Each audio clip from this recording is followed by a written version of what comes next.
Okay, so for this first one up here, what would you say colligative properties entail?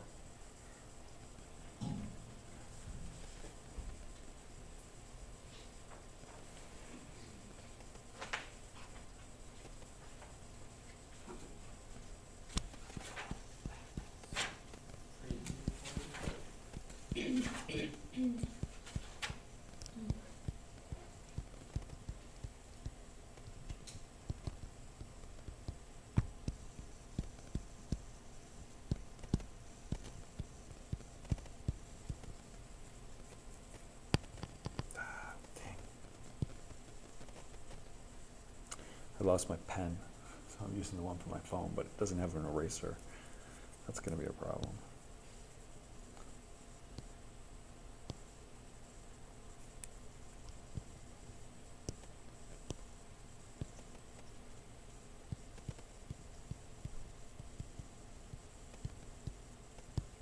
We go with that?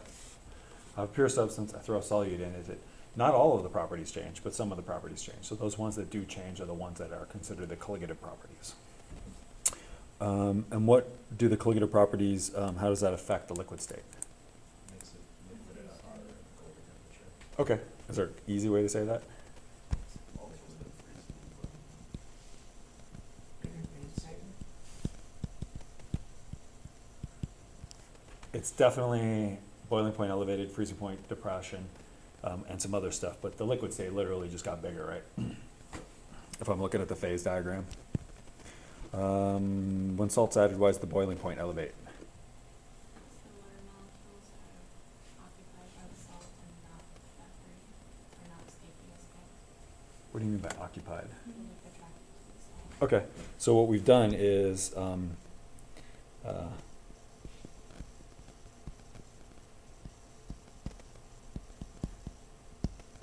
we all right with that? The intermolecular forces that are there with the solute are stronger. They're different intermolecular forces. It's not just hydrogen bonding, but now I've got a full-fledged plus charge being attracted by something that's got a partial to it.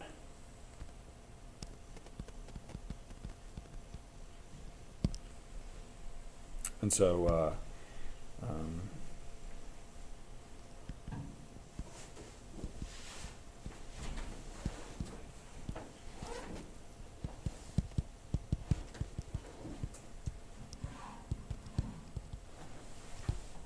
those water molecules need more kinetic energy to break free, and so kinetic energy is just measured by temp, so increase that temp. When the salt's added to the freezing point, why does it depress? How about this one? Water can't hold itself together in the solid form because it's attracted to the other molecules. Okay, all right with that. More concise way to say that? Anybody? For something to be a solid, what does the thing have to look like? What do the molecules or atoms have to look like? Organized. Organized. Do we remember what the phrase for that was?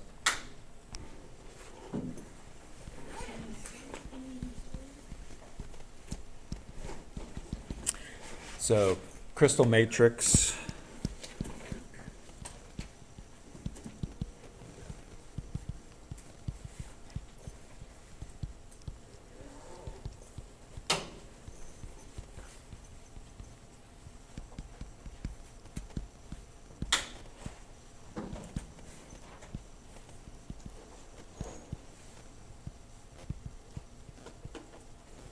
So the intermolecular forces for that solute when they get tossed in, since those things are stronger than the original hydrogen bonding, you have the water molecules crystal matrix structure get all hosed up.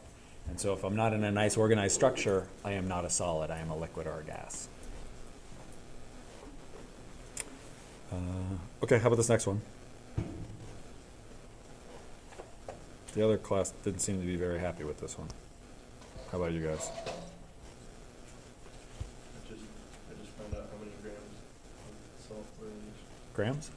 No. 12 moles, and then I converted to Grams? grams. And then back into moles? And then I added them, the two things together, and then I took the overall volume. I don't know. I did it. You went from moles to grams and then back to moles? Yeah. That's why I did it too. It made sense for me, so I enjoyed it. Okay. When we think about the word moles, what are we measuring? So how many sodium chlorides are in this solution right here? 1.3 moles of them for every liter, but I've only got a quarter liter, right? So let's figure out how many there are. There are 1.3 moles per every.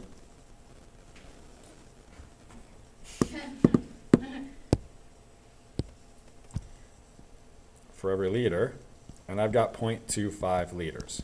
So what's that?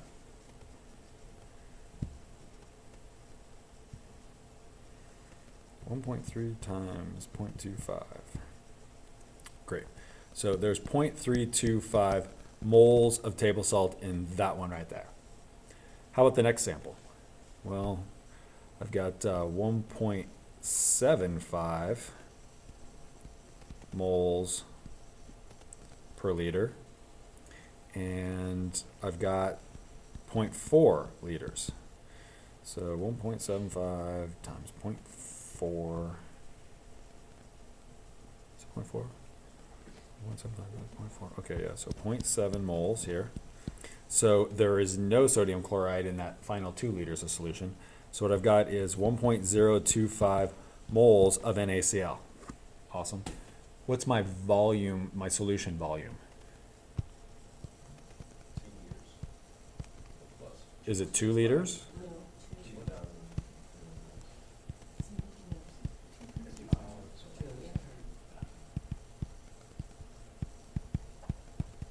Good with that?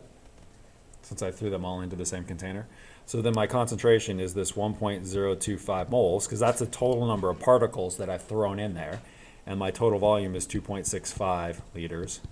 And so 1.025 divided by 0.65. 65.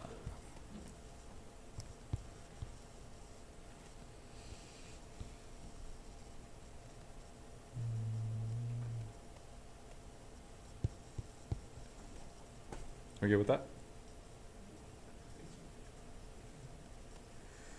Hopefully a little less work than you guys did. How about this next one? Better electrolyte.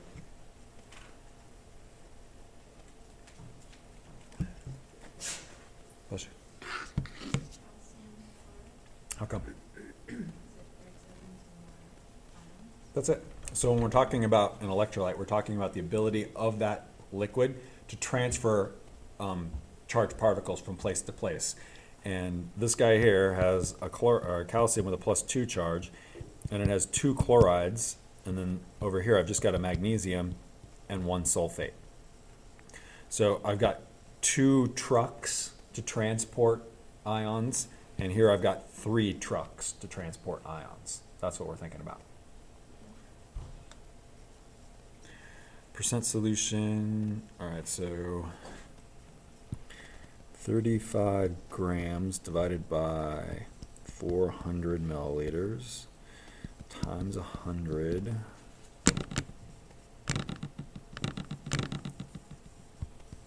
8.75% MV. The MV should be there because you need to know if we're talking about mass or volume. And so we're given grams and milliliters, so it's mass to volume. When you see percent solution, it's supposed to have a parentheses with it being MV, which is normal, VV, which is pretty normal, or possibly MM if they're being very exact.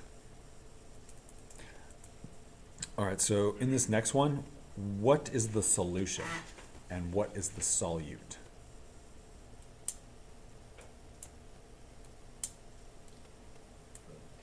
Alcohol's the solute, right? The alcohol is the solute. Yep. Okay. So I don't know what the solute's volume is, and then what's the solution? Beer. The beer is the solution. So 454 milliliters here times 100, and that equals 3.5% BV.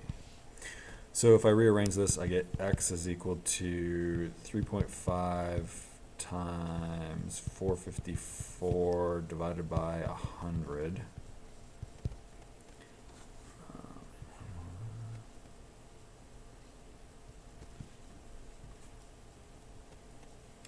So we got 15.89 milliliters. And so 16 milliliters, 2 sig figs. How did I know that it was going to be milliliters? Milliliters. Because I said volume to volume, right? So the solute and the solution must both be liquids. Or at least their unit is measured in milliliters, a volume unit. So in the previous two equations, I used percent mass to volume, and I used percent volume to volume. All right, how about this next one? That equation was change in temperature of the freezing point, NKFM.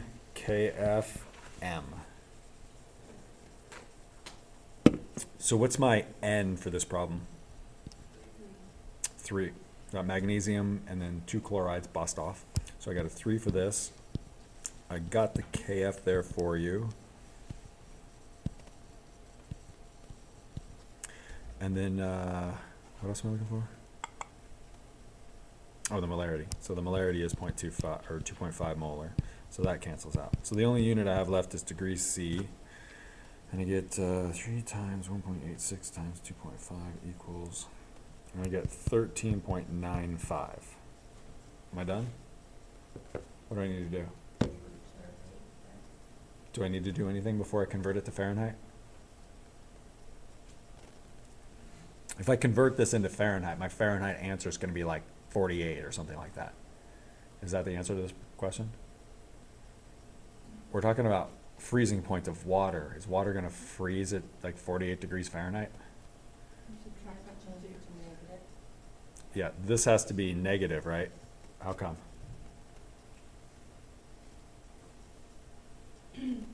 What's the 13.95? That's the change in the freezing point.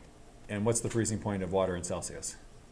0. And so what's this freezing point? Is it now 13.95 or negative 13.95?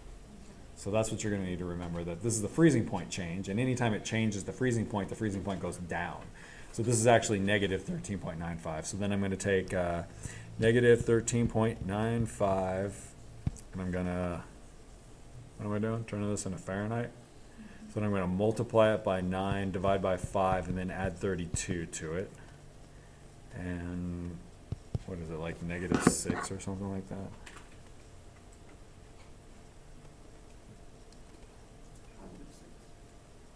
Pardon me, yeah, positive 6. Oh, I get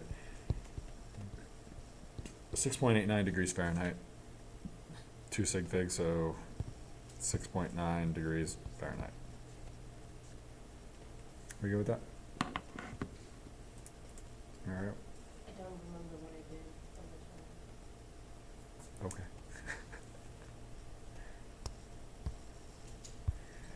Okay. Can you give me a couple of reasons why chemical reactions occur? Say again? To use energy and create disorder. They want to lose. What are you doing? Want to fill that outer shell? Maybe, maybe not. But they definitely want to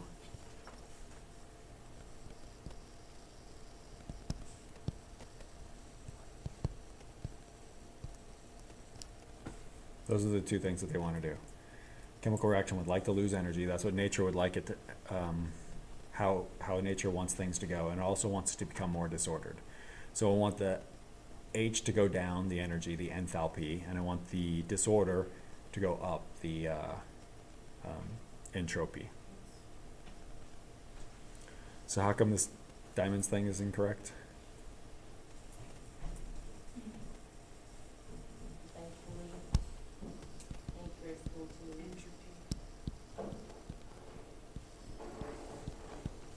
So diamonds are super organized, right? So eventually they'll what?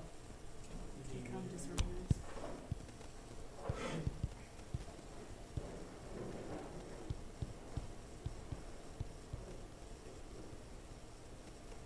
So if I'm gonna increase the disorder, the only way to do that is to break the molecule, or break the allotrope down.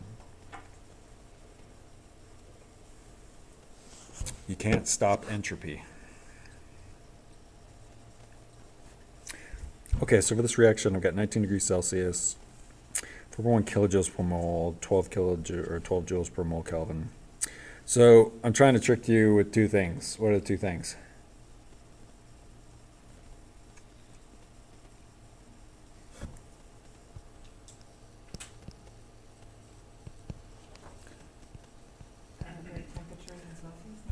Temps in Celsius and not in Kelvin. And what's the other thing?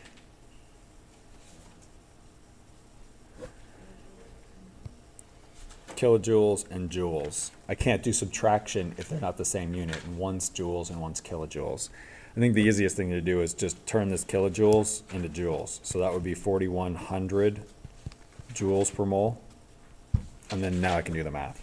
So then my delta G is equal to 4,100 joules per mole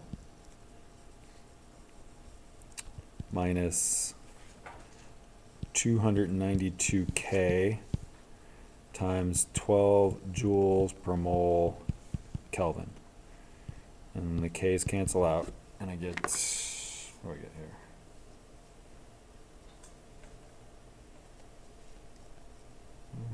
Mm-hmm. 4,100 minus 292 times 12. So I get 596 joules per mole. So is this spontaneous? Nope. What about at 78 degrees Celsius? So we'll go with 273 here. What is that? 5, 3, okay. So 4,100 joules per mole minus 292K. Oh, no. Dang it.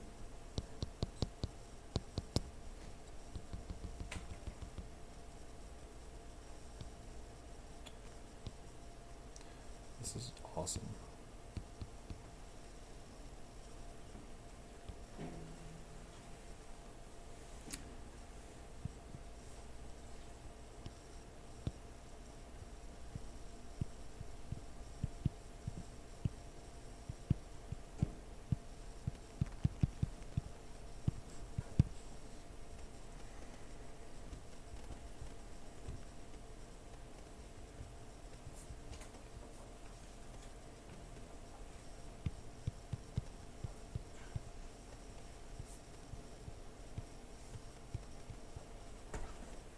So yeah, when I raise the temperature up to 78 degrees Celsius, I can actually get this reaction to happen spontaneously.